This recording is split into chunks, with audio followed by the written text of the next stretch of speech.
welcome back again to another Jags cast. We have another recording coming out later on in the week, which we recorded with the boys about our best ever teams. Highly entertaining, highly controversial in places. But again, we're back with another ex-player today. Still no word from arbitration, so we're actually getting through more players than a decision being made by the SPFL right now. Right. As you can see, Donners and myself are here, and we're joined by Jamie Mitchell. Welcome, Jamie. Thank you very much for joining us. You're welcome. Thank you very much. Thank you. Delighted to be here. Well, be here. I suppose it's a video, but be here. You know what I mean? I know. It would be better for in the pub having a wee drink, it would having be a chat and stuff, you know. But hey, 100%. maybe in the future. Definitely, mate. That's happening. So we're going to come to your Thistle career, but let's get back to the beginning. YTS down at Norwich City, and although you didn't kind of make the first team, they were in the Premier League, of course, at the time. Yeah. But the one thing that was, and I suppose you hear that everybody hears this throughout the years. Everybody always said your skill level was, without a shadow of a doubt, but it was the usual: too lightweight, too small, all that. But what about the kind of starting, the grounding for what came after that? So I moved down to Norwich when I was 12, actually. So I grew up in Rutherglen.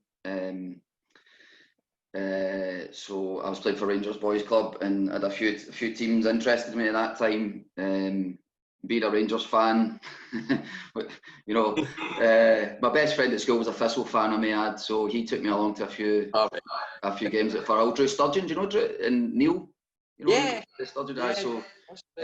So Drew will be happy I gave him a good mention. But so Drew was my best friend at school. So I went to a few Thistle games as well. But predominantly we were a Rangers supporting family. So Rangers wanted to sign me, and as a family we made the decision to move to Norwich, which I actually think was the right decision. Even now at this age, was the right thing to do, despite what happened. I had a great time down there.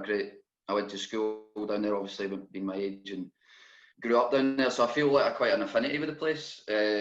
Lots of nice people, and apart from Chris Sutton, which I'll go into in a minute. But they're a lovely. It's a lovely area. So I had a great time down there. But my actual they gave me a 7-year contract as such. So I had a 2 years YTS, and then a year's professional as well, and that was doing really well, actually. And I was. Jamie, how does it come about that 12-year-old goes down a country to play football? I know it was. I think you hear about it more these days because of the media and stuff like that, like these so-called wonder kids and stuff. But it was 1990 for me, and 89, 90, and with Rangers, we played in various youth tournaments throughout the UK. And we played in the Canary Cup, which was quite a big, I don't know if you guys have heard of that, but it was quite a big youth tournament in the kind of 90s and 80s and stuff. It was all the top teams from Europe went.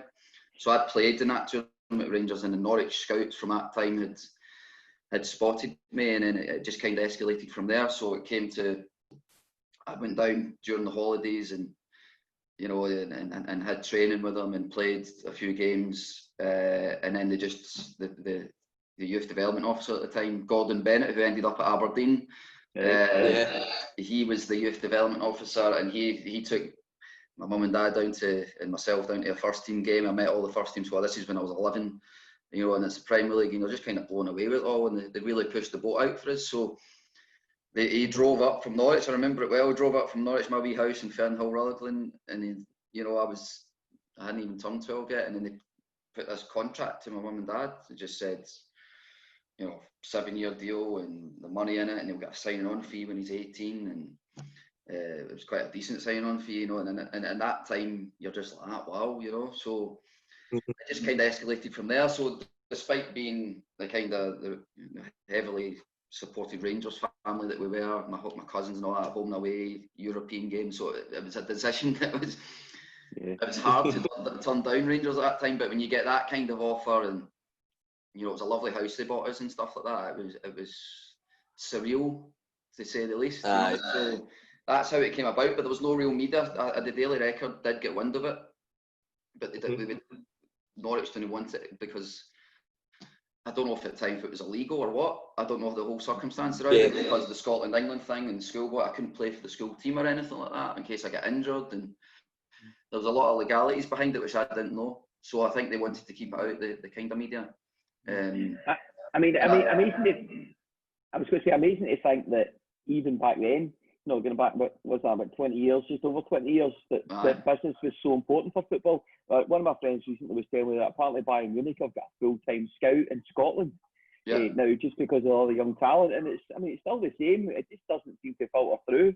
What's your thoughts on that? Why do you think young players don't come through? You think of the expense that Norwich went to you back in that day, and it probably must have happened countless other times.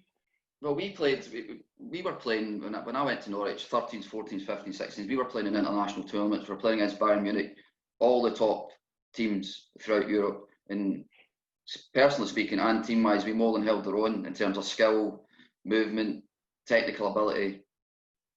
They weren't better than, I don't mean this in a big-headed way, it's not going to come across in that way, but they weren't better or more skillful than me, I felt at that time.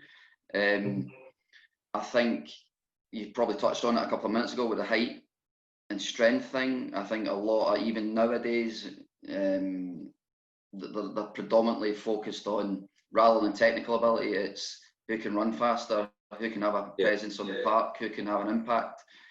Can the 6'4" guy up front win a knock on, rather than the wee technical guy who might lose the ball? But so I think there's an element of that. There's an element of Scottish football produces so many good players, and then they just seem to fall away when they're 19. So I don't know if there's something between that age group, whether it's the pressure that the first team won't put them in. Is it a lifestyle thing again? Because abroad it's really focused on your diet and your behaviour off the pitch, which I'll go into in a minute. For me, was a total disgrace when I was 19, 20. So you're no focused. You're getting paid well, but your focus is on going out and having a good laugh, rather than practicing your skills, your touch, your awareness, your tactical awareness, and your game should be at the forefront of your mind. But I think up here, even now, 18, 19, 20-year-olds, it's the Twitter thing and how many likes they get, and the boss are playing for professionally, rather than, because they will have all the ability in the world, but maybe they'll just not get the mindset. I think that's the word we're looking for, mindset. I think it's and that was what happened to me, was mindset, purely mindset. Was it just a case if you hit that kind of age, and as you say, you've got the contract, you've got the money, and suddenly it's almost I've made it kind of mentality that can sometimes kick in. I think for me, personally speaking, 100%, because at Norwich, which I was doing really well, and I was playing and training with the first team, I was kind of shining a wee bit, and Martin O'Neill was manager, and he would take me aside and say, you're close to starting, and this is, Darren Eady was there, Bellamy, Danny Mills, a right good squad that Norwich had. And I was doing well, but he just said, you need to fill out. I was like 9 stone 8 at that time, so I would have got overrun, but technically I was there. But which I'll touch on in a minute. They released me when I was 19 because they would get financial troubles. They needed to sell the house that my mum and dad were in. They couldn't afford for me to wait to I bulked up.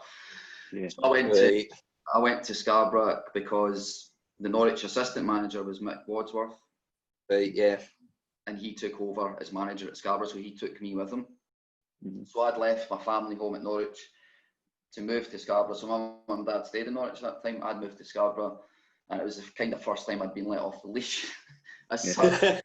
So, I had my own flat. They paid for my flat. So really, the money I was earning was just for me to, just spend on whatever you want. And you're 19, you're playing first team, you're getting a wee bit of, you're getting noticed because it's quite a small place, you're getting quite good media, and it did go to my head 100%. Not that I became a bit arrogant, so and so. It was more what you said a minute ago. I think I've made it here, and I'm doing well, and it's only a matter of time before I'm going to go back up the leagues. And because I was scoring goals, I was doing well, and there was bits in the paper. Middlesbrough are interested, and Wigan Athletic are going to bid, because John Dean was the manager there. He used to be with me at Norwich. They're going to bid $250,000, and apparently they did bid $250,000, and Scarborough rejected it.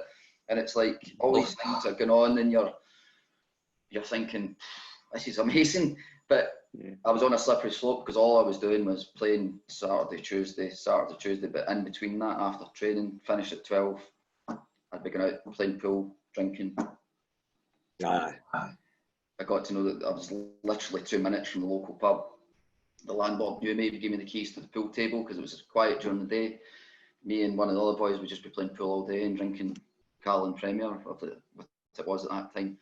And you're just, I just wish I had, which is my own fault as well, but if I had, even if my mum, if I was still living at home, I know that wouldn't have been happening. And I'd have been focused on playing and training, and who knows what would have happened, because I was doing well and I was bulking up and I was playing first team.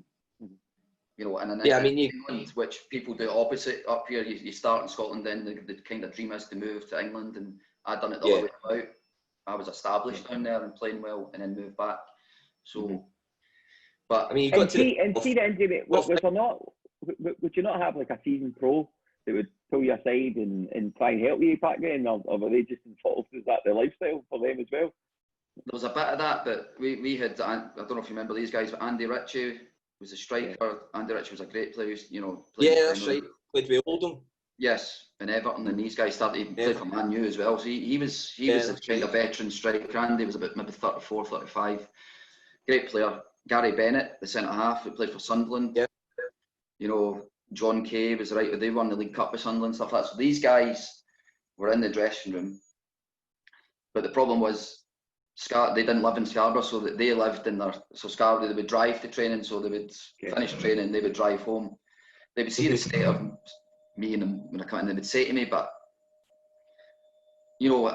I think a senior pro should have done more actually with me and Nick Wadsworth, which I'll go into in a minute. But I don't want to sit here and blame them, but I think there should have been. I think they're right. I think they really, the senior pro should have got a hold of me and a few others to say, look, you've got a good opportunity here to. I think in any walk of life we always need a mentor, don't we? No matter if it's career, if it's business, if it's personal, you always need somebody. If your family aren't there, then you need somebody to put their arm around you and guide you the right way. Aye, and that was it. It was 2 years of mayhem. That's the only way I can describe it. 19 to 21, it was brilliant. I'm not going to sit here and say I didn't have a good time. I had a great time, but. It's your young player of the year down there as well. You had the playoffs. I played the English playoffs, and won the young player of the year, and that was doing well. And then it just, Mick Wadsworth was a kind of ahead of his time. He was a brilliant coach. We played that 4-3-3, which is all the rage nowadays, where kind of false number 9 and the two wide players, and I was playing in that false number 9 role, and that's what we played back then in 1996, 97. And his only problem was his man management, and his actual treatment of players was terrible.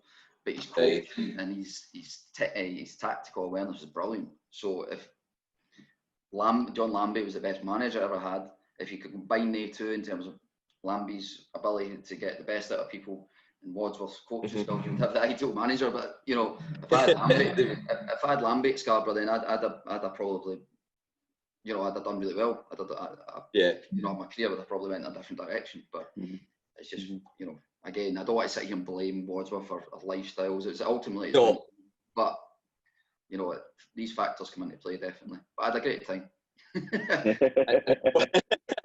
I'll tell you. When we go for that pint, I'll tell you some of the stories that I can't reveal on here. Well, after Scarborough, you came back north again, and of course you went to Clyde. Now, listen, let's be honest. You had a fantastic 4 seasons there at Clyde. Player of the year 3 years in a row. Yeah. You turned full time. It was 2000. You went full time. You were part time to start with. Then went full time for 2000. Yeah. Absolutely loved you. Yeah. Promotion to the Division 1, but it's the championship now. There's a really good squad as well that Clyde had. Really good. You were playing in. Yeah. Really good squad. And of course, you scored a couple of pearlers against us. I remember them well. I don't think I celebrated though. All right, okay. No, it was Yeah, it was a great time for me at Clyde, because it was exactly what I needed after what happened at Scarborough. So I came back up north, and like I was saying a minute ago, a lot of players start off in Scotland going, I've done it the opposite way, because when I left Scarborough in 1998, they released me because of what I'd said before. They went, well, that's not strictly true. They wanted to put my wages down a wee bit, and then I said no, and then they said, right, on you go. And so it was one of them where you've gone from Norwich, doing well at Scarborough, and now you're on the kind of scrap heap. So my mum, I mean, I was at that point, 21, I was totally disillusioned with football and kind of life of what had happened to me, going from the house and 7-year contracts to being released from a second division club. And I was actually, going to give up, because I'd become, there's pressure on me as well from that, the house with mum and dad, and I feel as if I'd let them down, and the sacrifice that they made for me moving from Glasgow to down there and stuff like that. So my mum kind of made me continue, and she contacted a few clubs. Oh, sorry, I've got my daughter just trying to. Right. Hello. Hello. Mid story, great story as well. She must like this one. She's heard it a few times. Oh yeah. Go and find mummy. Close the door, please. Thank you. She's walking out. So Clyde were the only really ones that gave me an opportunity, despite my quite decent pedigree at that time. They were the only ones that gave me the opportunity. So wages were terrible, and it was one of them. I kind of had to take it if I wanted to continue. So I moved back up part-time, as you said. Never been part-time before, so that was a jolt to the system. But it was ideal for me in terms of getting my confidence back, and after what happened at Scarborough and getting first season kind of settling in. I wasn't sure what the standard would be like, but it was fine. People cane it. But, it wasn't any English second division compared to the championship up here, or the first division at the time. I would argue that technically up here was better than down there. It was just full of big bruisers in that second division. And it's probably the same nowadays. There's probably technically players up here a lot better. So I was just getting used to stand up, but then I started to get the confidence back, and Alan Maitland was great for me, and Ronnie McDonald were as well. And they kind of gave me what I needed, put the arm round, and then I just kind of had the confidence come back, and I started to do really well. And I'd played a year, 3 years in a row, and then scored a few good goals. And at that time, my contract was coming to an end, and I had a few teams in for me. I met John Lambie, and honestly, it was like, met him at the stadium, and he was just magnificent, man. I'd never met a guy like him in all my years of playing, because I was 25 at that time. So I'd YTS at 16, so I was like 9 years involved of full-time, apart from the wee bit at Clyde, full-time football with different top players, top managers, Martin O'Neill, Gary Megson, Wadsworth. I said, I've never met somebody like John Lambie before. So I take it you're in the office, and you were like getting rid of the cigar smoke because he was talking to you. Was he really welcoming? Was he? It's probably the way you described it, and people would expect that when you hear the stories about it. But that's actually what happened. It was like, I took my lawyer with me at the time. I don't know why, but it was just like one of them thinking you're big times. I remember my lawyer's guy he does all my mortgages and all that in my house still, but he'd never met somebody like Lambie before as well. But he just kind of sat down, and he was just really complimentary of me in his way of speaking, and how I'd played and how I'd fit into the team and how I would earn more money elsewhere, but you'll not have what you'll get here. And he just really sold himself to me. That is, when I walked out of there, I was signing. I knew I was signing. I seen you had Martin Hardy on a couple of weeks ago, and Big Hardy was great. And the wages that they were on offer, so that's true. You had this basic wage, you had money, and your win bonus, but it's still fairly decent if you would play and win. And that's the way I looked at it. But I would have earned more money elsewhere, 100%. I probably doubled it, but I just had such a good feeling, and I've always been the type of person, rightly or wrongly, that goes with, rather than thinking of your head, I go with the feeling of the heart. And it was like, I know it sounds cheesy, but it was genuinely, when I walked out, I said, I'm signing for them. And I did. And I told Drew, my mate, and he was obviously delighted. And that was a part of it as well. And his dad used to take me to his game. His dad passed away. And it was like, all these wee things I thought, this is just the club for me. I knew it. And it turned out to be. I knew it as soon as I joined, and the years I had there, apart from the end, which we'll talk about. But I don't regret the decision to join at all. I remember I was getting the Player of the Year award at Clyde in front of 100 fans, I must say, or something like that. But it was through a supporters branch, and I had to do a speech. And I'd already signed for Thistle,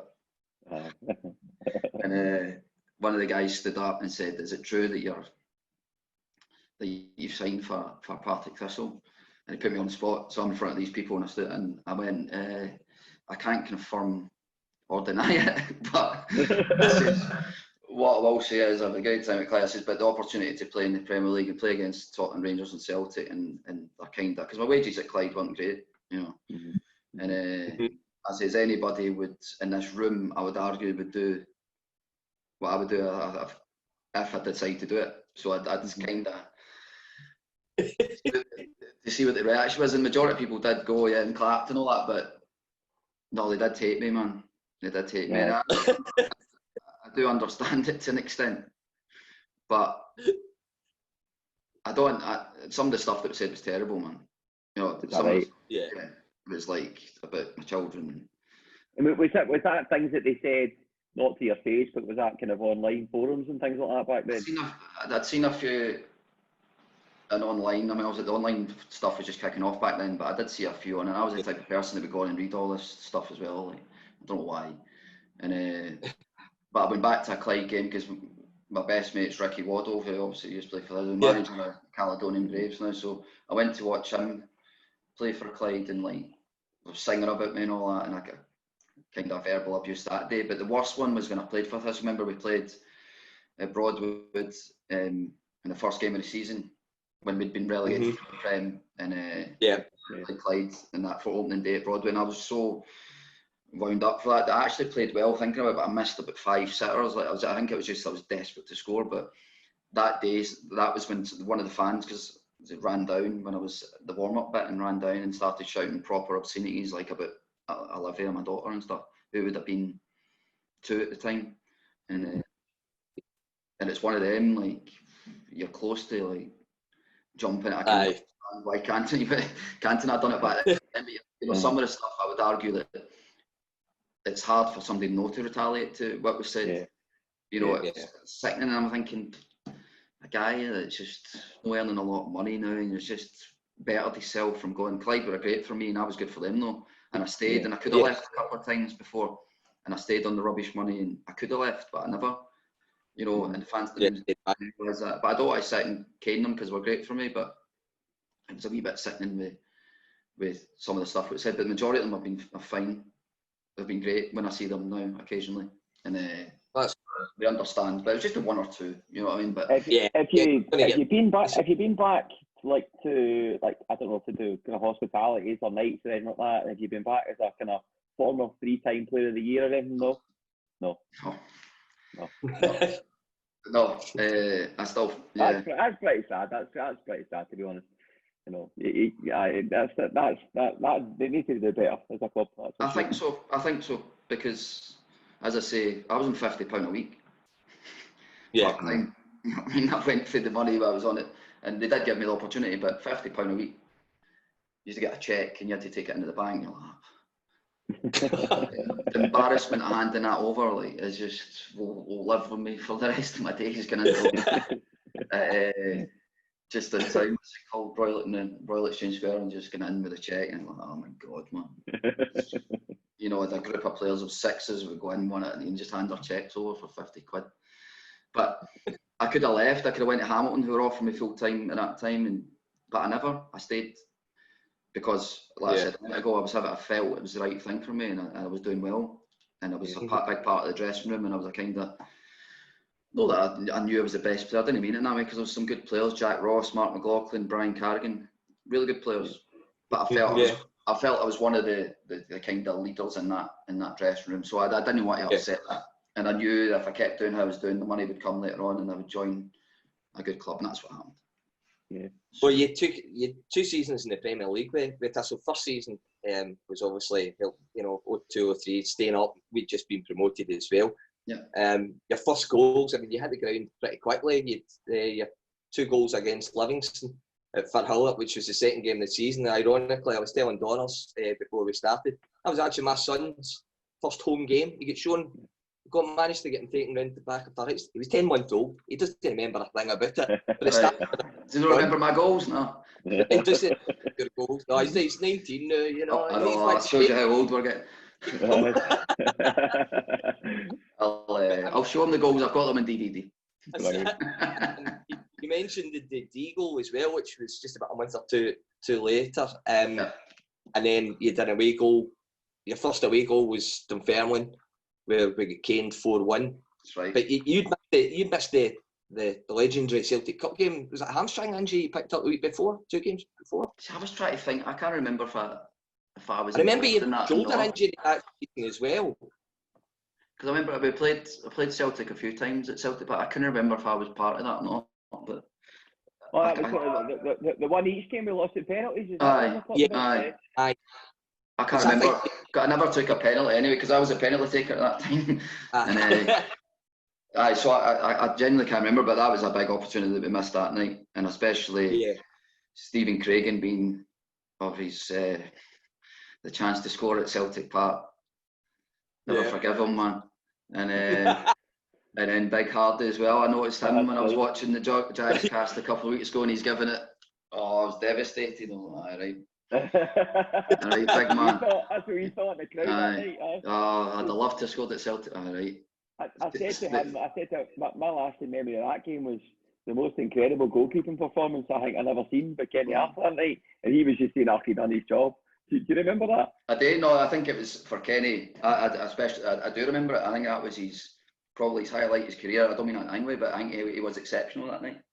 Yeah. To do it at that stage against that level of opposition, your Larsons, etc. That's off to man. He was tremendous. That night, I remember it well. Kept us in it, but I think we deserved to take it to extra time. But we were close a few times against Celtic and Rangers. We were close. That's right. Some of the, I remember I missed a sitter against Rangers at Ibrox, and again people argue, Rangers, but I was dying to score that day, and it was a great run down the right hand side. I remember it well. Cut inside, and then Colossus tipped it around the post, and Jerry Collins grabbing me at half time. Why didn't you square it? And his nice language he uses, which I can't say. I'd love to say it. And I couldn't square it, and it was like, so when I see it, I've got a clip of it. It was actually a really good save, man. But I'd love to have scored. But we played Rangers off the pitch that day. That I don't know if you remember at Ibrox, but the first half, McLeish made 3 subs because he took Ostenstad off and he took somebody else off, Capuccio, I think, because we were playing them off the pitch. We should have won that day. Celtic at home and Larson scored late on. That's right. Yeah. 1-0. At Firhill again, not much in that game. We could have sneaked it. So there was a few occasions, which shows you how strong we were at that time. Well, you look at the players, Jamie. You were playing alongside. You had Kenny Arthur, Archie. Stevie Craigan, Scott Patterson. You had Toasty Burns, Derek Lilly. You had Britton and White that were playing. Big Martin as well. Valdes, you mentioned. Jamie Buchan, Rouser, Chick. James Grady. As well. Look at some of those players that played. That 3-5-2 for that starting 11 we had for that particularly that first season when we finished. I think it was 8th or 8th or 9th. But really, we should have done better than that. But but the league was so strong. But that starting 11 we had, I would argue, was very, very strong. Which would probably, if I was to put that first 11 in nowadays, we could be 3rd, 4th. I think we would beat Motherwell now. I'm not saying we could beat Rangers. Rangers and Celtic actually, because they're not great shapes. But I'm not saying we would win the league. But what I'm saying is we would be top 6 easy. with that starting 11. And I can name it off the top of my head, the 3-5-2, because we had great experience, we had pace, we had goals, we had dig, which was the most important thing. Yeah. Go for it. Name a side. Aye, so Kenny Arthur, back three was Scott Patterson, kind of in the middle, Craggs, Derek White, Archie on the left, David Lilly on the right, me, Rouse and Hardy, the midfield three, Toasty and Jerry Britton up front. I had good legs at that time in terms of getting up and down the pitch, so I could do that. Toasty was me and him, we used to play against each other. He used to kick me all the time, actually, Toasty all the time. He was just always had something for me. He always had a wee. But when I became his teammate, I really appreciated how good a player he was. So me and him linked up really well. I'm not saying we were the greatest friends off the pitch, but we were linked up really well on the pitch. Yeah. And I really appreciated him as a player. Jerry obviously had a lot. His talents that he brought to the team. David Rowson was a brilliant player, and Big Hardy would bring you goals as well from midfield, and his aerial presence. Archie speaks for himself on the left. Lowes was an underrated player on the right who would tackle his granny killer to get the ball, which is what you need. Scott Patterson, again, magnificent at the back, bring the ball out. A modern day Van Dijk as such. I don't want to sit here and say Scott Patterson's Virgil van Dijk, but I'm meaning the type of player he was. Scott probably admits himself he should have done better in his career because he was such a really good, classy player. And it was just injuries for him, wasn't it? It was just that knee injury he had all the time. His knee, and I think he had problems with his back, thinking back. That's right. Derek White experience at Celtic International, and Craggs, his long throw. So we had a right good starting 11, and I think that's why we done well, because we'd a close-knit team that would, go the extra mile for each other on that pitch. And I don't go along with the fact that people used to say we were maybe not as skilled as other. We were, 100% we were. But people just recognised us as a hard-working team that you don't like to play against. Well, that's good. But we were certainly a lot more than that, 100%. Well, we spoke about this the other night. Sorry, Raymond, we spoke about it the other night. Jamie, and we just had this kind of team that it was just Lambie. He just added players, didn't he? And he just had a feel and a belief that he had in the squad. I mean, in some kind of way, we had Lawless on a few weeks ago, and he was talking about Livingston. They knew their strength, and back then Lambie just knew the players' strength. Like you say, that was a great side, very effective. Yeah, I think that was his biggest skill. John Lambie was being able to identify good players, but ones that would fit into the characteristics of the team and how he wants people to be, because I think that's why he sizes people up first before he would sign them, because they need to fit into the kind of dressing room and culture that he created, or he would want in a dressing room. I remember my first day at Thistle going in, because I was quite maybe intimidated a wee bit, but even though I'd done well at Clyde and then made a name for myself, but getting into the dressing room with the guys, and I walked in and it was blaring, the music was blaring, and it was like noisy, and I was thinking to myself, do you know what I mean? This is how am I going to fit in here? Because I was always a fairly confident boy, but I'm never loud. I'm not a loud person. I was never loud. But you need to be a certain type of individual to be able to fit into a dressing room, which I think has helped me in my working career nowadays. You need to have a certain resilience and mental toughness to survive, and especially that Thistle dressing room. But I think, going back to my point, I think that's what John Lambie wanted. He wanted a dressing room like that.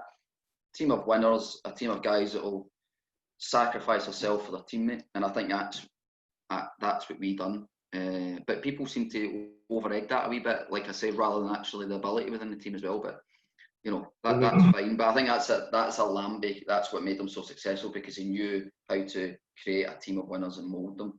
I mean, that's Eden as well. Was I mean, with the talk about the teams nowadays that are up there. I mean, Aberdeen we beat Aberdeen 3 times that season. Right. And in fact, that was the only team David Lilly ever scored against. Was Aberdeen? I scored 2 games that season. Right. I remember it. Aye. I dislocated my shoulder that day, but so I remember him. So I'd come off my shoulder, but he come in at the back post, didn't he? And and slotted at home, but he done it a few times against Aberdeen. He used to play for Aberdeen, didn't he? That's where he started. Yeah, right. He played there. I mean, end of that 02-03 season, obviously, Lambie's retiring, you know, and you know it's set up for Jerry to take over. And I mean, the last game of the season was Hibs away, entertaining 1-3-2. Yeah. I think. How was the dressing room at that point, Jamie? When you know the gaffer's retiring and Jerry's taking over, are you as players? Are you thinking, well, nothing's going to change, or it's going to be strange, or you know? I think in terms of management-wise, we didn't think much would change because they two had been together for such a long time and they bounced off each other and they were quite similar of how they interacted. Which is brilliant, and I loved it. So I didn't think there would be much difference that way. I think that the major thing for us was because a number of the boys were leaving and going on to your Kilmarnocks and your other Motherwells and stuff like that. So the core of our team left, and I stayed, you know, delighted to say I didn't want to go anywhere. Since I'd spoke before, but I actually signed a new contract and stuff like that. But the overriding factor was the majority of the boys were leaving. So there's a trepidation. You're thinking, we're an SPL team, you've got Jerry coming in, who are we going to get to replace those guys? Because your Archies, Toasty, Jerry Britton, Scott Patterson, Craggs, you know, 6 top players. And Harvey left as well, didn't he? Who's that, Archie? Yeah. No, Martin Hardy left. Mike Hardy left as well, got to come on. So 7, you know, that's the core of our team really, which I said a minute ago. And you've not got Lambie to, like I was saying, to like a conveyor belt to have players come in that would fit into the mould of what we're all about. So I think that was the issue that Jerry had, and the players that he brought in, with all due respect, weren't, apart from maybe wee Grady, who was a great wee player and a great guy, and had the right mental strength, without being too disrespectful to the rest, because they're all good players, but they're different types of players to what Lambie had. We were having a look at some of those players, and there was some really odd signings.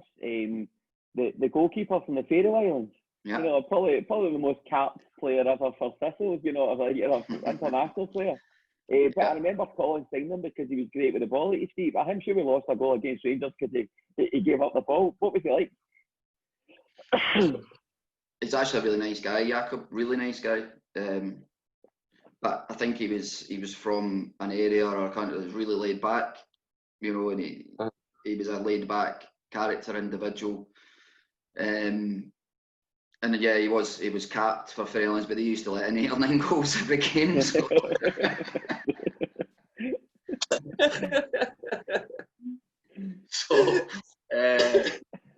He had a lot of experience at international level, definitely. But lovely guy. But yeah, so Jakob came in, we signed Wee Grady, we signed John Paul McBride, who technically was one of the best players I've ever seen, you know, training wise, magnificent. I've not seen many like him, and I include my time at Norwich for that, in terms of, you know, a bit like we talked about at the beginning, you've got a Scottish player there, but technically the ability he had was magnificent, but for other reasons it never really worked for him. So we had him. Who else did we sign? Stefan Bond. Stefan, yeah. Who scored like a gazillion goals in reserve team football, but just couldn't make the step up, could he? It's just, so I think that's the, you know, I became one of the more senior at that time when the boys left, the conveyor belt of me. I think Rouser left at that time as well, so there wasn't many left from the previous season, but Kenny was still there. I think. Rouser was still there, and was Rouser still there for a wee while? Because 03, 04, yeah. So it's myself. I think he went. I think he might have gone in the January. Aye, he was over there for a wee while, but yeah. Because Rouser's a great player, but it was kind of me and Rouser that were becoming the established guys in the dressing room. Like I was talking about that noise, and I wasn't that like the previous lot. So and Grant Murray came in as well. Grant actually was signed to Grant Murray. He was a Madashi. Again, so these guys are all nice guys. Nice. Adrian's a nice guy. You know. Yeah. When you say booty a goose for a centre half, good player. No idea. But he's totally different from your Archies and your Craigs and that would bust a gut for your teammate. I'm not saying Adrian wouldn't do that, but I'm saying his predominantly he would be more try to play the ball out from the back and looking for passes, and which is the right thing to do, but it's knowing when to do it. So with guys like the ones we mentioned, Grant Murray was a tremendous pro, and he was the captain, and he kind of led by example more than the vocal type. So I think we lacked presence. That was the problem with a lot of nice players, and at that level, still when it's 03, 04, strong teams. And we just weren't good enough. Yeah, and of course, Jerry, such a bad start. I mean, we hadn't won a game. December before we actually won a game, and with Jerry going, then you've got Jerry Britton and Derek White coming in as co-managers, which I never think that works. It didn't work. It didn't work. They'll be the first to admit it. I mean, for easiness again, we were at the time all big. I remember I got a newspaper article clipping saying, "Oh, they're giving him the job."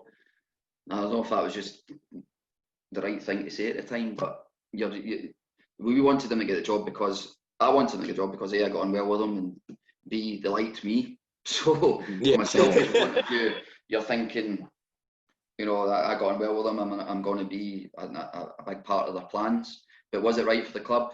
No. Jerry done most of the kind of coaching, but Whitey was the kind of the more leader as such. The more and Jerry was the kind of the more assistant manager type, even though they weren't. Yeah. Jerry was the link.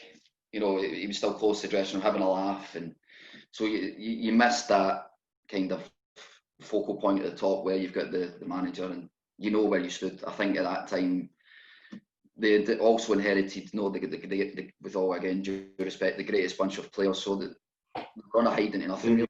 And it could only improve from what happened, as you rightly said. We hadn't won a game, and I remember the game against Motherwell. We won 1-0. I think it was John Paul that scored. John Paul scored, yeah. And it was such a relief, and we thought maybe we get carried away and thought it might be a good thing for Jerry and Derek to take over, but it wasn't to be.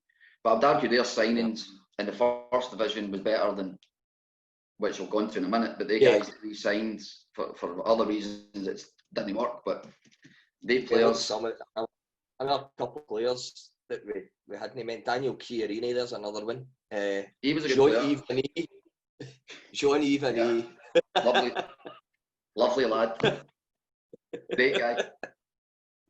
And Colin Clangers, that's his nickname obviously. But Jamie Langfield came in as well. Jamie's a good guy as well. Good keeper. Yeah, he was. Jamie's a really good guy actually, Jamie. He was a good goalie. But those guys come in. Johnny Eve didn't speak much English. And sometimes I would play in front of him on the right hand side, and you're like, communication wise. Yeah, I try to say to him, and it didn't work. And it's again just because he didn't speak English and I didn't speak French. But I tried to learn a few phrases, but it wasn't coming out right on the pitch. See, looking back on it, when Lambie retired, it was just the wrong time. You're losing all those players, and we just lost our massive identity in the club, didn't we? And that's just been a problem over the last couple of years. Is losing what you're good at. Losing your identity. Absolutely, you've hit the nail on the head. That was it, because he was such a large presence, and like I said before, he knew what it was like to be successful. He knew what was needed to be successful in the Premier League. He knew what type of player we needed. He knew what, individual characters that we needed. And when he went, all that went with it, and you were left with a bunch of fairly decent players, but with just no direction. We were just, the only way I can describe it is we were sinking very quickly. Yeah. And it's such a horrible feeling because you're trying to clamber up. And I'd been at Thistle obviously quite a number of years by that point, and I felt really downhearted about it all because I felt really responsible for it as well. Because I was seen as somebody that should be doing well, and I've done all right in the second season of the Premier League, but not as good as I've done the first. Yeah. It's hard when you're playing in that team. There's certain managers who have been with certain clubs, I mean, I was just thinking there about Sir Alex Ferguson when he retired with Man United. It was kind of similar. A lot of the old gear just left. Yeah. You know, it would have been interesting to see what would Jerry Collins been like if the core of that team had stayed. Aye, well, that's it. You know, or if the core of the team had left and Lambie was there to go and set it back up again. But to lose everything at the one go and to bring in all these kind of guys, it's all gamble signing, isn't it? You know, you get what he's trying to do, but there's too many things. You can't have gambles like that when you're I mean, you could blame Jerry for it, and Jerry Collins in terms of his signings, because his signings weren't good enough, which is ultimately down to him signing them. But as terms of a manager and as a guy, Jerry was brilliant for me. I loved him. You know, he was very motivational for me, a bit like John Lambie. He would put his arm around me, but he also, you know, Jerry's a big Celtic man. He knew about my background, but he would have a laugh and he would cane me. But I remember one pre-season, we were doing the hill runs. What's the one near Ibrox? What's that park? Starts with a B. Bella Houston. So you'll know Bella Houston. So there's the big hill, but before you get to the hill, there's about a 100-metre sprint.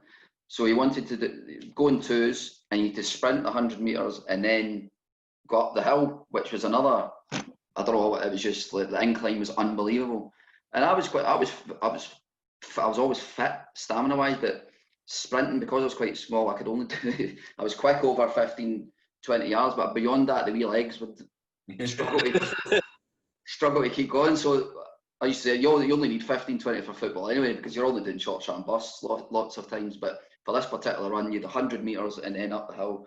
So by the 10th one, honestly, I've done some hard pre-seasons, but I've never, and I was 26, so I was, you know, I should be in the peak of my condition. Yeah. I felt like that. I was on my knees, and we had another 2 to do. And my partner, which blows away my story here, because my partner was James Grady, and he was just like that, running up. I was like, he's just invited me down. How can that be doing that? So he wasn't slow, you know, Grady's like, he wasn't slow in saying to me. Aye.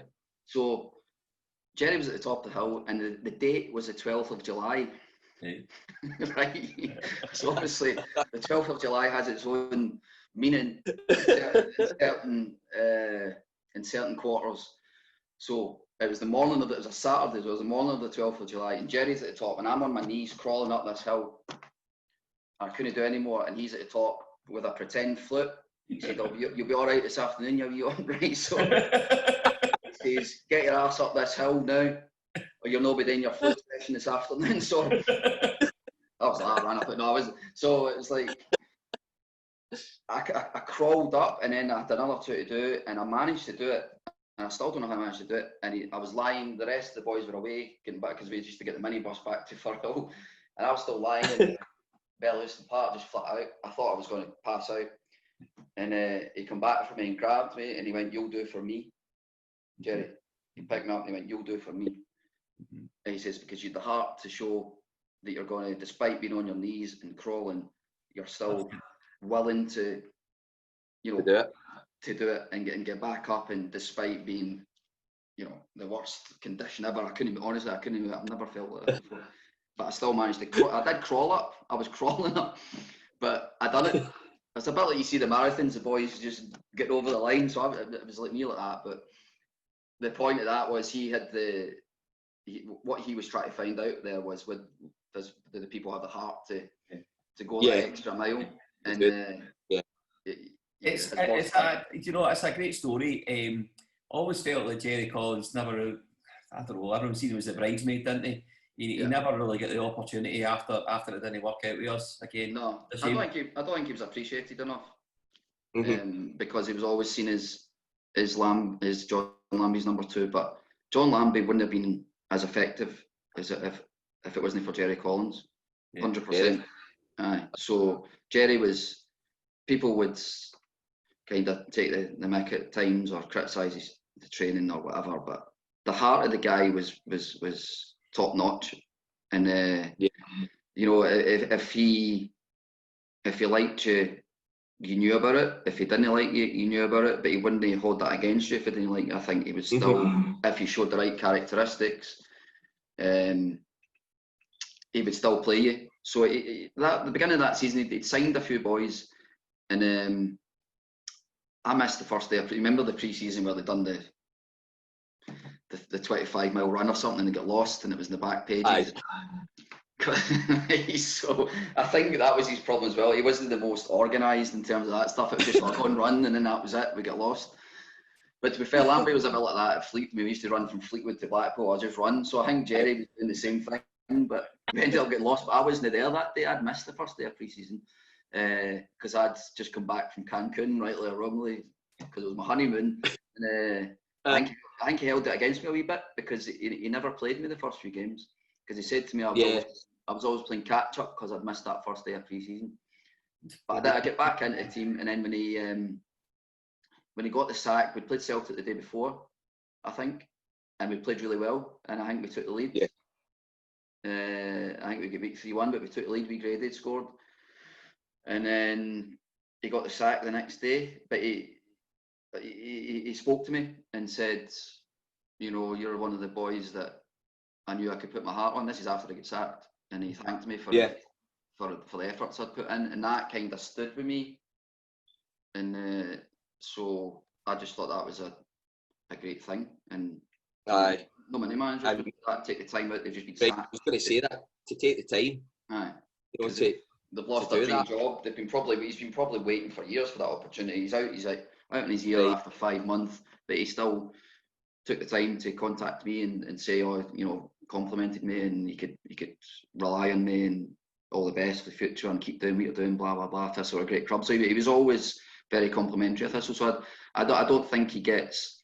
Yes, he has his flaws. He knows that in terms of his, you know, it was a bit disorganised at times, but I think he more than made up for it in other ways. So I you know, the only thing he got wrong, in my opinion, was his signings, which is a major thing. You know what I mean?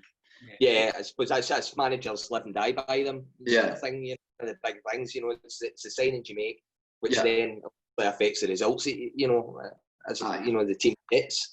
And it just didn't work out. And of course, when by the time Jerry and Derek had taken over and we end up getting relegated, that's, you know, rightfully so, because there was no going back. And I think probably the mentality as well, Jamie, and you'll know better than that, when there's such a losing mentality as such, you know, when results aren't going for you, it really takes the likes of quite a strong, bold character probably to have come into that dressing room and try and galvanise the likes of a Lambie, and it didn't work out. And I was just looking back, actually, you think to yourself, right, we're in the first division, what's coming next? And I was looking at the pre-season results, right? So we played Stenhousemuir and won 2-0. Then we go to, right, do you remember Cyprus? The Cyprus base. So we play the Royal Highland Fusiliers. Do I remember Cyprus? I remember Cyprus very well. Unbelievable. We won 9-0, and then we play them again and win 18-0. Yeah. Your name's no negotiating that. How can you no score an 18-0 win?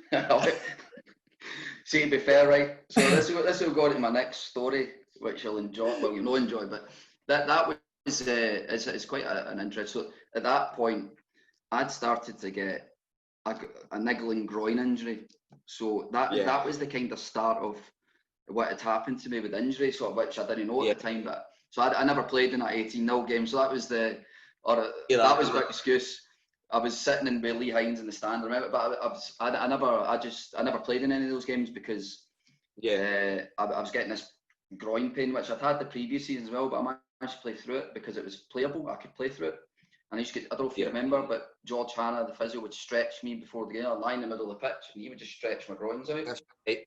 And that was purely because to try and ease the tension that was in them, because we thought, I've just got this groin injury. We didn't know what it was. And ended up thinking it was in my head. And I was like, it's not. I've got this pain in my right hand side, and they couldn't get to the bottom of it. So, but the Cyprus trip, it was getting worse. So I never played in any of those games. So that was my excuse for not scoring 18-0, because if I had played and I hadn't scored, I think I would have just chucked it then and then, because they were the worst team I've ever set eyes upon. If we're beating them 18-0. But shows you how bad they were. So, the Cyprus trip was tremendous for other reasons, though. But the level of opposition wasn't great. So you can expand on those other reasons. There was a few nights out. There was just funny stories in terms of where we stayed was an army base. So you had the soldiers there. The soldiers were actually there when we arrived, and they hated us for some reason because they thought we were footballers and they were caning us. There was nearly a few fights. There was where we stayed was. You can imagine what army barracks are like. They're not the most glamorous of accommodation, but because I think we had a squad of 20 went over or something, but the most senior 5 players would get a room on their own. Thankfully, I fell into the senior 5 players, so we had a room on our own, but there was no air conditioning. There was a wee shitey fan. It was the height of July, I think, so it was like 35 degrees, 40 degrees, and there was no air conditioning, so it was absolutely toxic. And that was me in that single room, but the rest of the boys, the 15 other lads, were in one kind of barrack with 15 single beds, like a dormitory, and like a big hut, like an army. And I'm thinking to myself, we're a professional team here, like, this is just unbelievable. We were there for a week, I think. And it was like, how can they, what's the sense of putting us in 40-degree heat with air conditioned, 15 bodies amongst the soldiers, and it was just mental. But with a few nights out, I get fined for going out. I know it's just back to my Scarborough days again, but it was too good an opportunity. So a few of us went out, and it was actually me, Derek Fleming, and Stevie Fulton. The club had organised a day down at the beach. And which sounds great, which was lovely, and on jet skis and all that. But that wasn't in my bag, so I was like, I don't know if I want to fancy this. So I said to Jerry, "Do you mind if you just stay by there was a pool there, and there was a pool in the army bar. Do you mind?" And there was a bar. So I said, "Do you mind if we just a couple of us just stay back and the senior boys and just sit and just by the pool?" And I was like, "All right." So obviously that's a red rag to pool. You've got me, Flea, who's a brilliant guy, Derek Fleming. I don't know if you spoke to him, he'd be great for this. Wee Flea. Aye, maybe great player. Old at the moment. His stories and he's funny. Flea's are so funny. Flea gets sent off for kicking me. I've got it in my DVD when I was at Clyde. We beat them 2-0 at their championship day when they unfurled the flag, and Flea was playing for Livingston. I'm like Billy Connolly here. I'm going off on a tangent, but Flea volleyed me off the ball, man. It's just a proper and then he just started marching off. I didn't even look at the ref, and it was so funny. And you could see me in the background, obscenities, but he ended up becoming a really good pal of mine, Flea, brilliant guy. So there was me, Flea, and Stevie Fulton, and it was just like that heat. So we got a can sitting by the pool, and there was a few other bits of entertainment there, shall we say. We stayed, and we ended up getting, in that heat. So I think we were about 6 or 7 pints. The boys are away at the beach on their jet skis. 3 of us are sitting there getting more and more drink. Stevie Fulton smashes his head open at the pool. Flea's jumping about with the army gear on. He finds a soldier's kit. He's got a pretend gun and he's jumping about. The soldiers are looking at him and he's like that with the arm, "Get down!" And pretending to be shooting people. And the boy, and I'm just sitting there like giggling, just laughing my head off, and then they come back and we're just a disgrace. So we get made to get up at 6 o'clock the next morning because I had to obviously sleep off the drink in that heat in the rooms. But up at 6 o'clock the next morning, and this was an example of maybe the level of discipline that wasn't there. But Jerry just took us aside and says, "Boys, you shouldn't have done that. You're senior players, and you should be an example to the younger ones." And it wasn't very good, was it? And we were like, "No, £50 fine." All right. So it was as if it was worth it because it was such a. But really, they should have hammered us. Do you know what I mean? Because it was totally. They should have made us all go to the beach, but because they were such nice guys, and they probably thought, that's a good. They would probably want to stay with us to do that, but What was it? You mentioned Stevie Poulton. What was it like playing with Basile? Because obviously he was labelled that when he was very young with Billy McNeil. He was Stevie was a great player and great guy. Obviously he was quite slow, so I think at that time he was probably on the downward trend in terms of close to retirement. But his left foot was great, but he knows himself. He wasn't what we needed at that time. So again, from a signing point of view, he was probably the wrong type of player that we needed for that league. But great guy, great guy, great stories, brilliant. You look at some of the players as well, Jamie, that, you know, well, certainly they started that season in the first division. You know, the big Juan Ramon Escales, brilliant player. Armandoni, Manny Panther as well was another one. You know, and they were all, I mean, they were quite young. Kenny Milne, I think, Kenny Milne was still with us as well, wasn't he? We had, so that's what I was saying in a couple of minutes ago, the signings that we made there were probably better than the ones in the SPL, because Andy Wilkinson as well came from Stoke. That's right, yeah. Who played in the Prem. Ramon, honestly, great player, technically brilliant. Andy had a bit of heart about him to play in the Scottish, you know, he wasn't easily intimidated. So again, he was somebody that probably should have played at a high level, in my opinion. But with him, you know, so with the nucleus of a good team. Lee Hines was a good player as well. I know he never showed it at Thistle. Lee was a great player. So we had some right good players. And again, Grant Murray was still there. We were just too nice, was the problem. Yeah. We were just too nice a team. And it showed in the first game of the season at Clyde, when we played Clyde. We were better than Clyde. Right. Played them off back, but they beat us 2-1. And that right. Just, and again, like you mentioned a minute ago, it was that losing mentality, because it just seemed to, next week will be fine, and before you know it, you're Jerry and Derek are away, they've been sacked, and you're thinking relegation battle here, we should be, you know, Falkirk were top of the league, they weren't great, you know. No. We just seemed to be too easy to play against, too soft. It was totally the problem. And like you said, we had no focal point at the top to make it right, apart from the 3 games when John Lambie came back. Came back. I win, a draw, and a loss. And that. But we know, was it no 2? Because we played 2 wins.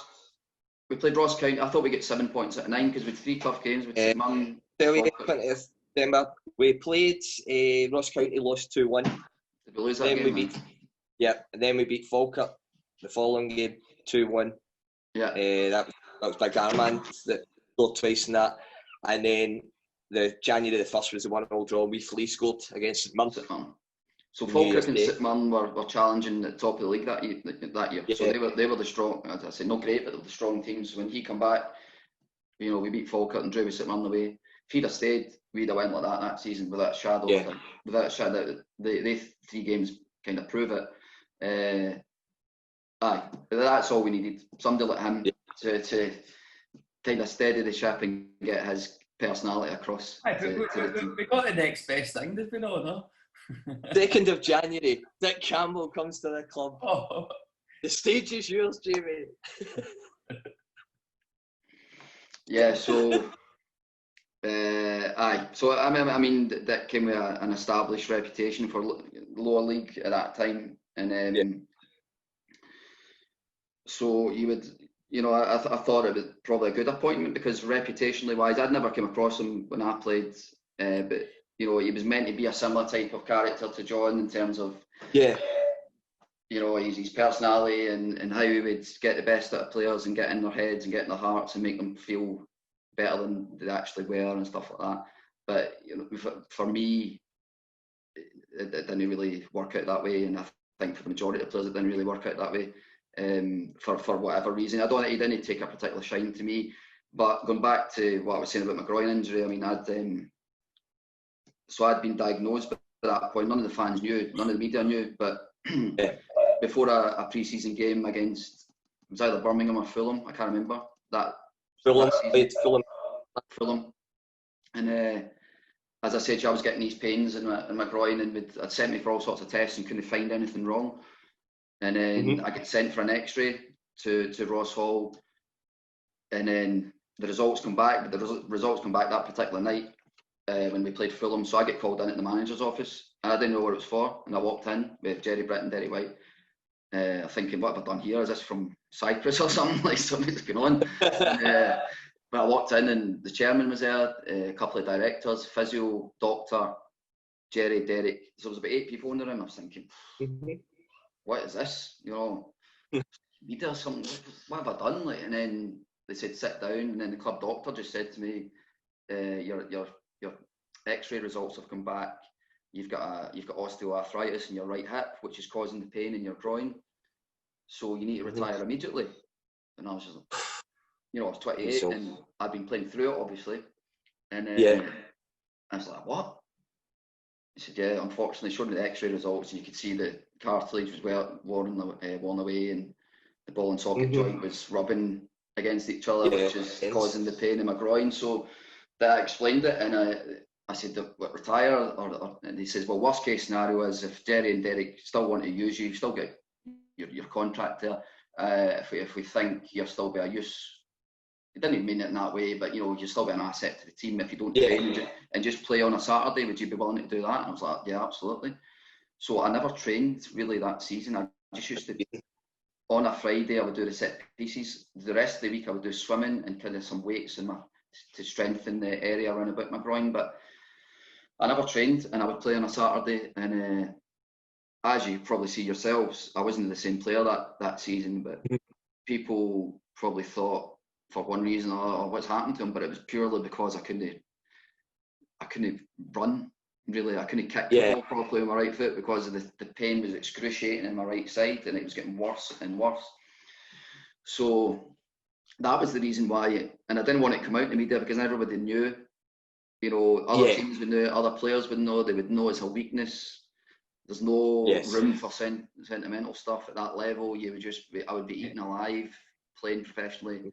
So I tried to keep it. Obviously, the boys knew, but it did get out because it's going to get out. But the boys knew because I wasn't training and blah blah blah. But I still played. You know, some weeks I did play quite all right, but I was nowhere near the same player. I lost 2 or 3 yards of pace, your sharpness, which was my game. So if you've not got that, you're not the same player. And quite rightly, fans were getting quite frustrated. But I was dying to say, well, actually, it's because of this. This is why. And I'm playing through it, and I'm trying to play through it, and. But I couldn't. But so Dick come in, and he knew the scenario with me. He knew the makeup. But his first day was I had to wear. Obviously, he said it was January 2nd, so at that point it's freezing. But I had to wear kind of long trousers to try and keep that area warm. So if I trained, I wasn't wearing shorts. I had the kind of jogging things on. And first day, and he was like, "Get them off." And I was like, what? Without using the obscene language, but get the off or you'll not be training. I said, you know the kind of situation here. I said, it's just to keep that. He says, get them off, you're not training. I says, well, I'm not training then. Because I just felt it was a point the way he spoke. It was in front of everybody as well. In front of the whole... Aye, because I was thinking. Aye. And he was making a mark, but it was in front of everybody. I don't know if it's because I was one of Lambie's boys or whatever, but I just felt... He homed in on me straight away, and that was the first day. So and I've been there for 4 years. I think it's my 4th year or 3rd year, I can't remember. I had an affinity with the club and fans. Like I said, I could have left a couple of times, and I thought, this guy's come in, and that's his opening line to me. I'm playing through the pain barrier here to try and help the club, and that's his opening line to me, and it just kind of deteriorated from there. And he never really played me much. I mean, I wasn't playing great, but I still thought I should have been playing. You know, the games against Falkirk and St Mirren, we played well. I played well. I was taking strong pain. I was taking ibuprofen, but I'd have took painkiller injections to play. That's how much I wanted to play, and if it made me pain free, I would have done it. But I just felt he never took to me, or for whatever reason, and I to this day, I don't really know why. He kind of played younger guys, and I think, you know, your Andy Rossies and these guys. Andy was a lovely boy, nice player, but I think we needed the experience at that time just to even make us stay up. All we needed to do was stay up that season, and hopefully we could have kicked on again. But he's always been an old dinosaur, you know, but obviously it took a bit of a sordid turn for you, didn't it? When dismissals and stuff like that happened. Yeah. What happened there? Yeah, so it was a combination of what had happened to me, the injury. At that time it was April. I knew I was getting it was getting worse and worse, but I knew that Wraith Rovers game was a massive game for us because we were still in with a shout. We needed to get something from that game. And he was one of them. You didn't really know the team until the Saturday. The other guy, your manager, worked with you, kind of worked in your shape in the Friday set pieces and blah. You know, the majority of the time you didn't know the team on the Saturday. So I was going to Wraith Rovers, and get dropped. But, you know, it's fine. It's his prerogative to pick the team that he wants. So I didn't. I said to Stevie Fulton and Andy Dowie, as a young boy at the time, I says, "Well, we'll go for a walk." I was like the ringleader, but it wasn't like out of badness or it was just I wanted to get away from him. I wanted to get away from that area. Yeah. We should have stayed and supported our teammates, but in my mind, when I'm playing, you're not bothered who's in the stand or no in terms of teammates. Obviously you're fans, but not the teammate. You're not interested. You're trying your best for yourself in the club. You're not bothered if I'm sitting in the stand or whatever. So, you know, I kind of poured my heart out to Stevie a wee bit about the situation that was happening, and I was thinking I was going to have to retire, and what would you do in this? You know, and that's all it was. We weren't drinking. No, we weren't drinking, and we started walking back to the stadium, and a few of the fans had seen us. Then it was seen in the online forum, and then on the Monday morning I had about 100 missed calls. What's this? And it was the media saying you're on the front page. I ended up speaking to the Evening Times guy, because I was quite pal with him at the time. I thought he would put a good story across about what happened, rather than the Daily Record or the Sun or whatever. But he said to me, "You're on the front page of the Daily Record, Jamie, you better go and read it." And it was his players seen boozing at match, and you know, and then two of them get sacked and I get transfer listed. But again, I don't think it's a sackable offence, man. I really don't. And the way it was handled was disgraceful. Pug called into the room, and I can understand we're in a relegation battle. I can understand we should be all in it together. I can understand all that, but the impact or the fallout from it was just ridiculous, man. So with Jim McLean in the paper saying they should be sacked, I'm thinking, you've punched a journalist. I'm on, you know, this is players' life. We're not on like thousands of pounds where you get sacked and you're going to, you know, Andy Dowie was 21 at the time, just been released for Rangers. You want him sacked, and his name's in tatters, and he's not getting just because he was sitting with me in a pub, watching his teammates. And I was honestly, but I think it was an excuse to get rid of him, in all honesty, and it was an excuse to transfer list me. And see that day. So when you came back to the ground, did he go through you at the time? No. On the bus on the way up the road around like that? No. Straight we were in the dressing room after the game. Straight onto the bus back to Glasgow. Nothing. Not a word said. No.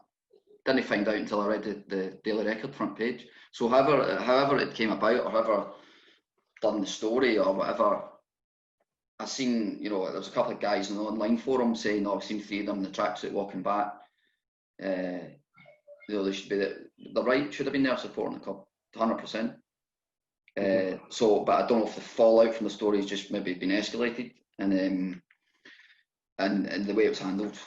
So it was like, I get transfer listed, they two get sacked, and you know, Andy went on to have no bad career after that, but it did have an impact. And I think Stevie retired. I think that was him. Yeah.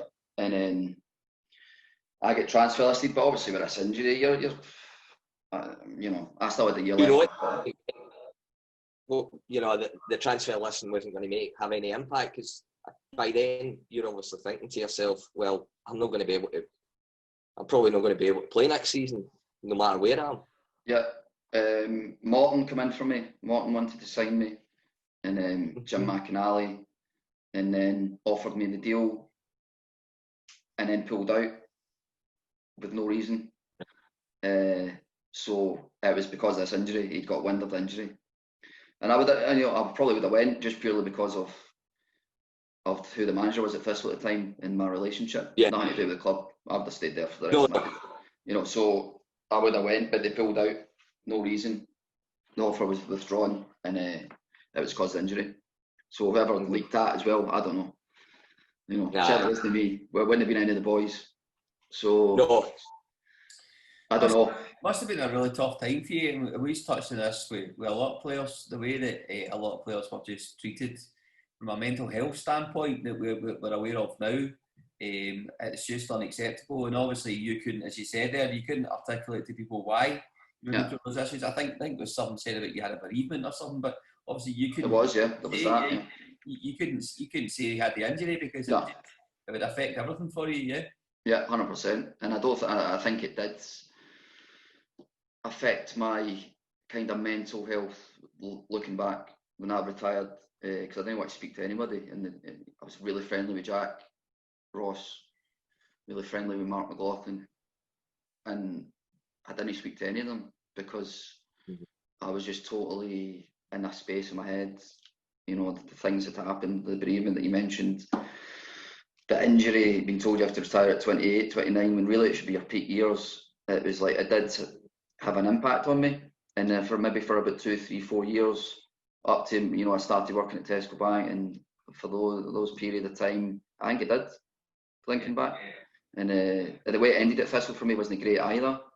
And from a club's point of view, it was, I turned up for pre-season, because I had a year left my contract. Dick's obviously still manager. We've been relegated to second division, and it's just like the most depressed guy in the world at that time. But I think I owed it to myself and the club to try and help them, if I could, get out of the second division.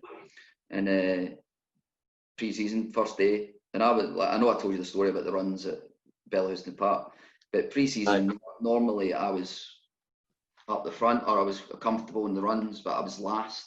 I was, you know, and I felt I was embarrassing in front of the rest of the boys. And I went into the physio after training. I said, George, I'm finished. I'm done.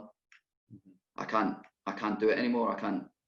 The injuries just impacted me too much. And George was like, Jamie, you should have done this a year ago. You've just, you know, I says, I know, but I just, you want to live your kind of dream as long as you can. But so I said that I had a year left my contract, but they wanted me to come in and work for my money for the rest of the year. I mean, I didn't want paid. I didn't want paid for nothing. Yeah, I get called into the chairman's office. Says, right, I understand you want to retire. You've had this injury. You've got a year left in your contract. We're still going to have to pay you your wages. So you're going to have to earn them. That was the words. And Dick was there as well, and I was just going, you know, like I said, I could have left a few times. I've played through this injury. I've, you know, committed a large part of my playing career to club, and you want me to come in and paint the stadium and pick the boys, what would be a kit man, help Ricky and Chico, who are brilliant. I probably would have loved working with it, but they said, yeah, we want you to come in 8:15 and you do a bit of work, and then we'll pay you. And I was like, oh my God. You know, I'm playing. So that's what happened. And I said, no, I'm not doing that. I said, well, you're not getting paid. I said, well, that's fine. I'll get the PFA involved. And I didn't want to take the money from the club for nothing. I don't mean that, but it was more the way it was handled and everything. I didn't get the full year's salary. I didn't take the full. I got a wee payoff. It was like $8,000 or something. And my yearly wage would have been about, I still think I was on the 500. So, because I was one of the senior players and I'd signed the new contract, I was still on quite a hefty wage for a second division club. So I lost out on 40 grand or something, 50 grand's worth of money, which, you know, I can understand the club's point of view in terms of why should we pay somebody when we can't use them, but it was more how it was done and coming in and the way it was. Aye. How's living your life now? With diagnosed with arthritis in your late 20s, how has it been for you? I had the hip replacement. Right. So I had the hip replacement when I was 33. So I had it 10 years ago. Because it got to the stage where I was limping. So I was working, obviously. I was limping. I couldn't even tie my shoelace. So I was going down to my right hand side to tie my shoe. I couldn't even do it. getting in and out of cars. But obviously, it was like a 78-year-old guy, getting in and out of a car. So obviously, they don't like to do it at my age, but it was that badly worn away that they said, yeah, we'll do it, and you'll need another one in 20 years. So since that moment 10 years ago, the operation was brilliant, and I've got no pain. I occasionally get a wee niggle, but the transformation from before and after is unbelievable. So I'm back. I'm still quite fit. Nowhere near where I was before, but I still play tennis and all that. I can play fives, I can play sevens. Obviously, 10% of my capabilities before, because you've not got the agility or power in your leg, but I'm still able to do all those things, which is great. So, but yeah, I had to get it at 33, and that was purely down to the fact that I played on, but I would do it again. Because I was going to ask you, would you do it again, or would you maybe walk away? No, I would do it again. I would actually I probably would have tried to play on if I'd have done painkilling injection or something, because if I was going to get this replaced anyway, I would, if it was a way I could have played pain-free, I still think I would have been able to do a good job, because if I played pain-free, I was only 28, 29, so I was still fit, so it got to the stage where I couldn't, it was my right side as well, also I was right-footed, but I couldn't curl the ball really, or I couldn't lever my legs, so I was going to do a volley. I couldn't get my leg over because of the shooting pain, so it was become noticeable when I was playing. But probably know what you guys go think, oh, he's just having a beast. He's just having a meal. What's happened to him? So I remember a particular game against Ross County at home, and we drew 0-0, and I was through in goal 3 times, and I missed every one of them.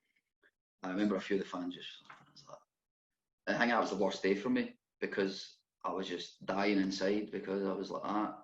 If only I could explain or knew. The reason I missed it was because I couldn't open my body up to slide it past him. I had to do it a certain way. And the goalie's obviously read me, because he knows that's the only way my body shape was going. So he's read what I was trying to take it around him, because I couldn't slide it past him, because I couldn't open my foot up. So it's like, but I would do it again. I would take a painkiller injection, and because I knew I was going to get it replaced anyway. So And if you get any involvement in the game at all now, Jamie? No, just through Ricky. He wanted me to do a bit, because of my work now, he wanted me to do a bit in the commercial side with Caledonian Braves, which would have been good, but it's just not the right time for me now. But he's doing well there, so I wouldn't rule it out in the future. We have a good chat. Met him last night, and I'm I think he uses me as a kind of sounding board, an unofficial sounding board, because obviously we've been best friends for 20 years, so it's like, he's quite, we can be honest with each other. But they've got big plans, I think they want to get in the league, so he done a documentaries on this week on STV. That's right, yeah, it was on BBC, wasn't it? Aye, so it's quite an interesting time for them, and they've got high hopes, so yeah, but only through that. What are you doing just now? Pardon? What are you doing now? So yeah, so I work in. This is. I know it's a good business opportunity for all the Thistle fans. Are doing a good deal. For those misses I had against Ross County that time, this will make up for it. So I worked in, as you know, Tesco Bank for 10 years after I retired, and enjoyed that. But I just felt it was time to move on. That's the only job I had since I retired. So I'm in Channel Finance I work for now. So I'm a finance broker. So I help kind of businesses and companies, asset finance, invoice finance, and SME funding. So any companies that need money, basically, they do it through me, and I'll get it cheaper for them. Good. So any business owners, construction, you've got the email address, construction, plant, cars, anything done through the business, I can get it as a exceptionally good deal for the Thistle guys. And the Clyde fans, maybe, but I don't know if they'd want to deal with me. Well, listen, thank you very much again this morning, James, for taking the time out. It's been absolutely brilliant, and let's be honest, I think for the business point of view, we at least owe you for the 2 good seasons you were fully fit for us. I think that's the fans owe it for that. No, but absolutely. No problem. Another thing, you mentioned Chris Sutton. There must have been a story there. That's right, Chris Sutton. I've got a few good stories about a few Rangers and Celtic players, but Chris Sutton was, I was his boot boy at Norwich, so So when he was a professional and I was a YTS there, so I used to clean his boots and pick up his dirty kit and basically be treated like an absolute skivvy after training. I was £29.50 a week as a YTS. But you're training and playing with these guys, so it was great. So I went, they 2 years were brilliant, but your wages are terrible. It's £29 a week, but you're dealing with the first team players. You're seeing they were playing Bayern Munich at that time as well. You know, in the UEFA Cup, they beat them. I don't know if you remember the Jeremy Goss volley and all that. I cleaned the boots for that game, and but Big Sutty was Big Sutty as if he's a pal. Sutton was he wasn't the nicest to the YTS guys. So he would say to me, "Here's my bank card. Go and check him. Here's my PIN number. Here's my bank card. Go and check how many zeros I've got in my account." You know, and come back with a printed slip and tell me every day. So there's a wee cash line. And I would jot down, and he would make me do it.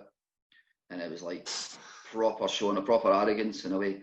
So then when I played against them later on for Thistle against Celtic, he remembered me, but it's still a bit standoffish, shall we say.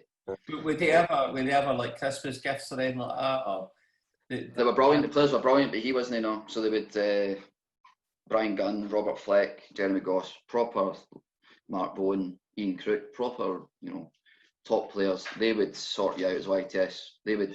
He never, but the rest of them would look after their book boys. So you get a couple £100, which is brilliant back then for you when you were 29 quid a week. So you would be well looked after. We had to sing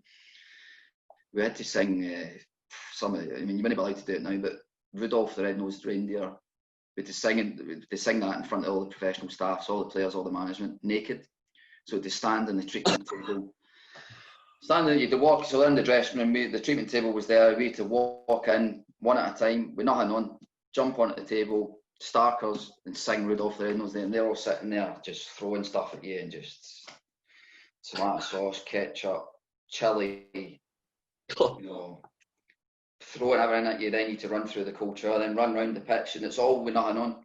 Aye. So you're thinking to yourself, man, that's not right. It's not right. I feel wrong in that dressing room, but it sounds that. You know, it's well, I know it was like, I'll not name names, but proper established Premiership managers and players. I think it was just a done thing. As an apprentice those days, you get absolutely annihilated in terms of verbally, physically. You get done in a few times, you know, treated like that basically. But people say it's a good grounding. I think it is a good grounding because you're dying to become a professional purely for the reason that you can. You're not doing that anymore, so you learn the kind of the hardships of it, you know what I mean? Which I don't think they do nowadays, and they get given too much too soon, which is another point to why I think we don't produce. I think they need some sort of, I'm not saying you need to sing naked, but there should be some sort of element of discipline and character building between 16 and 18 to ensure when you hit 19, 20, you're grounded and you're ready for your next step. But brilliant times, man. But that was Sutton. Michael Moles was the same at Rangers. Michael Moles was, we played Rangers. I got his shirt. I didn't want his shirt, but because I was the type of, even though I did want it, but deep down I didn't want to show that I wanted it. But he said to me at the end of the game, he actually called, because we had the names in the back of the shirt, but he said, "Jamie, you played really well. You were brilliant today. I was really impressed with your skill level and all that." And I thought, coming from Michael Moles, that's brilliant. So I said, "Oh, thanks." Good. I know, it was great. I said, "Oh, thanks, Michael. That's great. Disappointed never won, blah, blah, blah." He just laughed. But then I seen him the following week, and what's the old bar we used to go? Monkey Bar on the Saturday night. So a few of the lads were out. A few of the Rangers lads were out. Moles, Newman, I think Ronald De Boer was there, and I'd had a few drinks in me, so I was like, "Oh, there's Michael Moles. I'll go up and say, 'All right, Michael, how you doing?' and just have a chat and a drink with him, just thinking, giving it large." But so I went up to him, he went like, "Who are you? Go away from me." I says, "Mate, I played against you the week before. You were telling me how good I was." He says, no, I don't remember you. Beat it." That was, man. It was like in front of, like, you know, it was one of them as if there's other people, as if you were a fan, got up, and he just made me feel like that. And I'm thinking, I actually got a bit angry because I did a drink, and I said, "You played against you the week before." I said, I'm going to burn your shirt you gave me. I says, I'm going. So that was another example of, you know, on the pitch, great. Then a week later I was arrogant, and so I was like, couple of last things. Best player you played with and best player you played against. So I played against, obviously, the top level. Henrik Larsson was at Celtic, Ronald de Boer. I played actually against John Barnes and Ian Rush. These guys, when I was down south, I played against Dennis Bergkamp for Norwich against Arsenal, albeit a reserves game, but it was still he was making his comeback from injury, so he was playing. Tony Adams was playing, so it was brilliant to play against those guys. A first team competitive game, it would be close between a guy, Georgie Kinklatze, do you remember him? Man City. So we played Man City in a pre-season game for Scarborough at McCain Stadium, great name, and we drew 2 each, and they had their first team out, and Kinklatze was playing, and like, brilliant. Well, his dribbling skills was tremendous. I kind of modeled myself on it at that time. So I thought, okay, I was good. I'll be able to do that. And he just like took the ball off me and just made me look a bit like Michael Wills did, and that made me look like an idiot. And John Barnes was brilliant, and Ian Rush and these guys. But Arteta was brilliant for Rangers. So actually, because I was indirectly against him in centre midfield, he scored 2 for Rangers actually that day, didn't he? Aye. So the few, I mean, we played Rangers. Well, I played against Rangers 4 times, and he was a standout for me because he was like 3 levels above upstairs. I think what shone out for him was he was a level. You could tell he was going to go top level Premiership because his brain was just, you know, he could read things and he knew players went on his wavelength. So he was brilliant. Obviously, De Boer and Larsson were household names, but Arteta for me and Kinklatze would be the 2. Played with. I played with a lot of really, really good players, underrated players, but, you know, I'm going to say, purely because he's my friend as well, but there was a guy, Chris Tate at Scarborough, was brilliant. Tate was a great guy. He said I was his best player when I played. So Tate was a great. He scored. He has claim to fame. He scored the fastest goal in English playoff finals at Wembley for an English League One team. I think it was. I can't remember if it was Leyton Orient or something. He's a legend down in these lower league clubs. So Tate was a great player, but teammate like David Rowson, I would say Rouser was underrated. Kuda again for that type of midfield player. You know, all round. Really, really good. I didn't like playing against them. You know, I always found myself having success against a number of players, but Rouser was always a strong opponent, and as a teammate, brilliant, because he would just make the game look easy at times, and I don't think people appreciated him until you're in the same team as him. So he's no one you would maybe say, from a skillful point of view, or from, you know, people might be surprised, but from a player point of view, I would say David Rowson now. Would be mine. Well, not because I want business off him. As he's lies with associates he works for. He's an IFA. No, absolutely not. But as well. So, but again, thanks very much, Jamie, for joining us. No problem. Today. Delight. We'll be back next week for more entertainment. We will get the team of the week out during the week sometime, whenever Donners gets a minute to do that, and we'll be back with another special guest next week. But until then, stay safe. Fingers crossed for the arbitration case if it ever gets finished. And 100%. Thanks.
Bye.